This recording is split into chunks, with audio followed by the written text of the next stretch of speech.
सभी बच्चों को प्यार भरा नमस्कार। क्लास की हम शुरुआत करेंगे। क्या पढ़ेंगे आज अपन? वैक्यूल पढ़ेंगे यानी रिक्तिका पढ़ेंगे। ठीक है, पढ़ क्या रहे थे? एंडो मेम्ब्रेन सिस्टम पढ़ रहे थे। इस एंडो मेम्ब्रेन सिस्टम में हमने एंडोप्लाज्मिक रेटिकुलम यानी अंतःपर्दवीय जालिका, गोल्जी बॉडी हो गया, लाइसोसोम हो गया, है ना, ये सारी चीज़ें हमने पढ़ ली। और आज हम क्या पढ़ेंगे? वैक्यूल पढ़ेंगे। इसी के साथ में आपका एंडो मेम्ब्रेन सिस्टम यानी अंतःझिल्ली तंत्र यहाँ पर क्या हो जाएगा? कंप्लीट हो जाएगा। तो शुरुआत करते हैं। देखो इधर, ये कोशिका में मिलने वाला नॉन लिविंग रिजर्वायर है।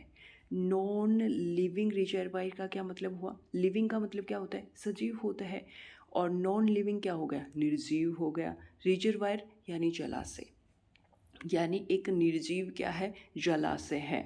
वैक्यूल एक्सक्रीटरी सबस्टेंस व अन्य अपशिष्ट पदार्थों से क्या रहती है? भरी हुई रहती है।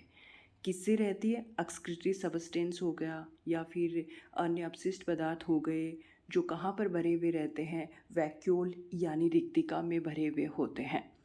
वैक्यूल है वो सेल सैप से भरी रहती है। सेल सैप यानी कोशिका रस से भरी हुई रहती है। और इधर देखो एक बात और लिखी है, वैक्यूल एयर फील्ड कैविटी नहीं है। मतलब वैक्यूल में हवा ही भरी हुई रहती है, ऐसा नहीं है। उसमें हवा भरी हुई नहीं रहती है।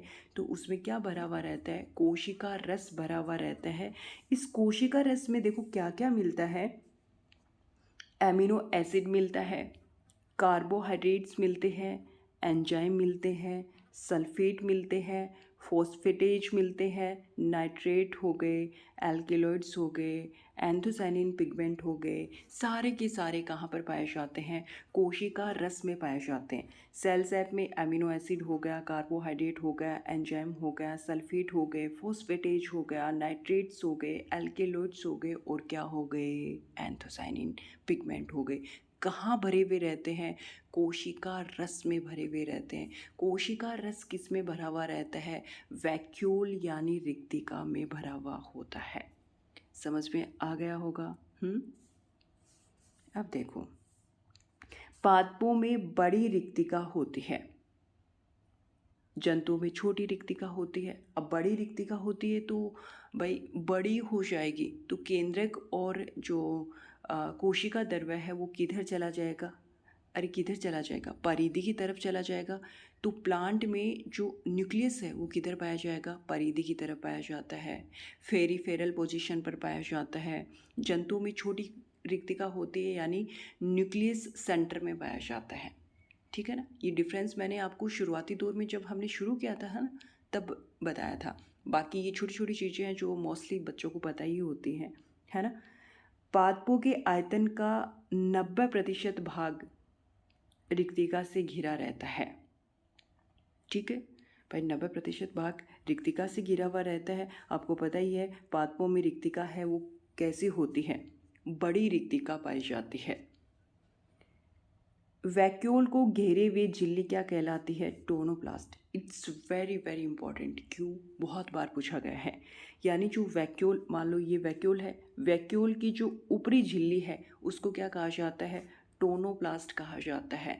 रिक्तिका की ऊपरी झिल्ली को कहा जाता है टोनोप्लास्ट। क्या कहा जाता है? टोनोप्लास्ट। क्या कहा जाता है? टोनोप्लास्ट, है ना। पूछा हुआ क्वेश्चन है, याद ही मार लेना बोस, है ना। टोनोप्लास्ट सेलेक्टिवली परमेबल मेम्ब्रेन है, चयनात्मक पारगम्य झिल्ली है। ठीक है, कौन है? चयनात्मक पारगम्य झिल्ली टोनोप्लास्ट है। ठीक है, ये कई सारे आयंस को कोशिका द्रव्य यानी साइटोप्लाज्म से कोशिका रस में सांद्रता प्रवणता के विपरीत आने देती है। कौन कौन आने देती है? ये जो टोनोप्लास्ट है ना, इसकी बात चल रही है। टोनोप्लास्ट है कैसी? चयनात्मक पारगम्य झिल्ली है। ये क्या करती है? बहुत सारे आयन है उनको कोशिका द्रव्य से कोशिका रस में सांद्रता प्रवणता के विपरीत आने देती है।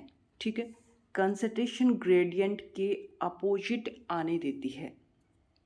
अब देखो यहाँ पर, देखो ये एक क्या है? सेल है। अब ये जो आपको दिख रही है ये क्या है, रिक्तिका है। रिक्तिका में क्या भरा हुआ रहता है, कोशिका रस भरा हुआ रहता है। रिक्तिका के ऊपरी झिल्ली को क्या कहा जाता है, टोनोप्लास्ट कहा जाता है। बहुत ज़्यादा इम्पॉर्टेंट है और ये वैक्यूल है ही, आपको पता है। अब देखो इतनी बड़ी वैक्यूल पाई जाती है किसमें, प्लांट में, है ना। यही रीजन है कि जो केंद्रक होता है और ये जो देखो बाकी जो बचा एरिया है ये क्या होता है, साइटोप्लाज्म यानी कोशिका द्रव्य होता है। बड़ी रिक्तिका होने की वजह से ये जो साइटोप्लाज्म है वो किधर आ जाएगा, परिधि की तरफ आ जाएगा, है ना। किधर आ जाएगा, परिधि की तरफ आ जाएगा। केंद्रक किधर आ जाएगा, परिधि की तरफ आ जाएगा। यही रीजन है, इसको प्रीमोर्डियल यूट्रिकल भी कहा जाता है। परिधि की तरफ आ जाते हैं, ठीक है। कौन आ जाता है, केंद्रक आ जाता है और क्या आ जाता है, साइटोप्लाज्म यानी कोशिका द्रव्य आ जाता है, ठीक है। अब देखो, अर्थात सेल सैप की सांद्रता कोशिका द्रव्य की सांद्रता से क्या होती है, अधिक होती है। किसकी सांद्रता अधिक होती है, अब देखो ये क्या है भाई, ये क्या है, सेल सैप है ना, कोशिका रस है। अब ये जो कोशिका रस है इसकी कंसंट्रेशन हाई होती है किससे, इस कोशिका द्रव्य से। कोशिका द्रव्य की कम होती है। अब कम होती है तो जो आयन है वो बाहर से क्या आएंगे, अंदर आएंगे। आएंगे कि नहीं आएंगे, आएंगे ना। तो ये टोनोप्लास्ट है, वो चयनात्मक पारगम्य झिल्ली है जो इन आयन को क्या कर देती है, अंदर आने देती है। सेल सैप है, इसकी सांद्रता क्या है, ज़्यादा है और बाहर की सांद्रता क्या है, कम है। अब अंदर की सांद्रता ज़्यादा है तो बाहर से आयन अंदर की तरफ आएंगे कि नहीं आएंगे, आएंगे ना, बस यही बात है। अब आगे पढ़ते हैं।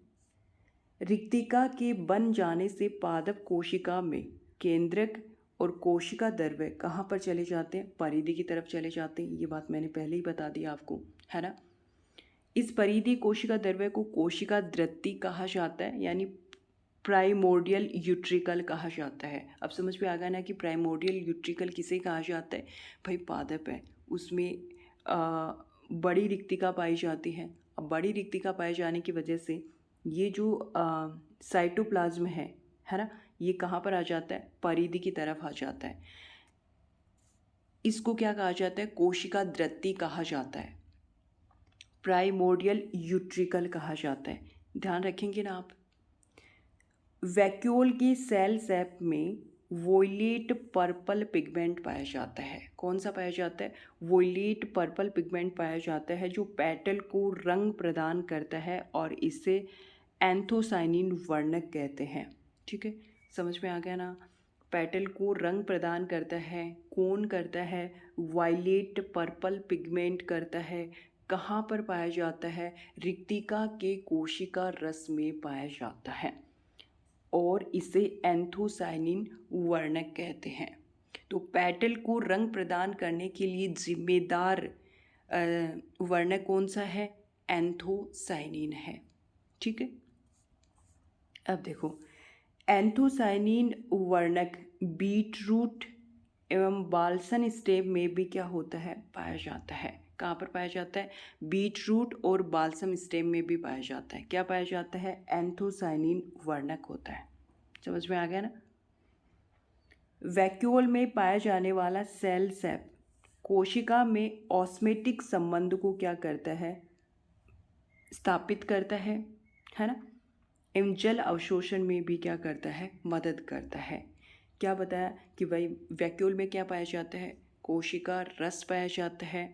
ये कोशिका में ऑस्मेटिक संबंध को क्या करता है, स्थापित करता है। ऑस्मेटिक प्रेशर क्या होता है, ऑस्मोसिस क्या होता है, ये बताया था फिजियोलॉजी में जब हमने पढ़ा था। जल अवशोषण में भी क्या करता है, ये मदद करता है। अब देखो रिक्तिकाओं के प्रकार देखो, कॉन्ट्रेक्टाइल वैक्यूल यानी संकुचनशील रिक्तिका, और इसको सीवी भी कहा जाता है शॉर्ट में। ये क्या काम करता है, उत्सर्जन और प्राशन नियमन में संबंध स्थापित करने का काम करती है, ठीक है। और जो प्रोटिस्ट हैं उनमें फूड वैक्यूल पाई जाती है। ये फूड वैक्यूल भोजन के पाचन में क्या करती है, मदद करती है। देखो इस तरीके से डायग्राम आपको नज़र आ रहा है, ये रहा, है ना। ये क्या है, भाई ये अमीबा का सूडोपोडिया है और यहाँ पर आपको फूड नज़र आ रहा है। सूडोपोडिया इस फूड को क्या कर लेंगे, इस तरीके से एंटर कर लेंगे, है ना। और ये भोजन के पाचन में क्या करते हैं, मदद करते हैं। ये किस में होता है, प्रोटिस्ट वगैरह होते हैं ना, उनकी बात है। और कॉन्ट्रेक्टाइल वैक्यूल बताया दिया एक्सक्रीशन और ऑस्मो रेगुलेशन में क्या करती है, मदद करती है ना। तो यहाँ पर अपना क्या हो जाता है, वैक्यूल कंप्लीट हो जाता है। छोटा सा ही था, इसी के साथ में एंडोमेम्ब्रेन सिस्टम भी क्या हो जाता है, कंप्लीट हो जाता है ना। और इसके बाद में हम राइबोसोम पढ़ेंगे, ठीक है। तो इस वीडियो लेक्चर में इतना ही, फिर मिलेंगे एक नए वीडियो लेक्चर के साथ में। तब तक के लिए जय हिंद, जय भारत।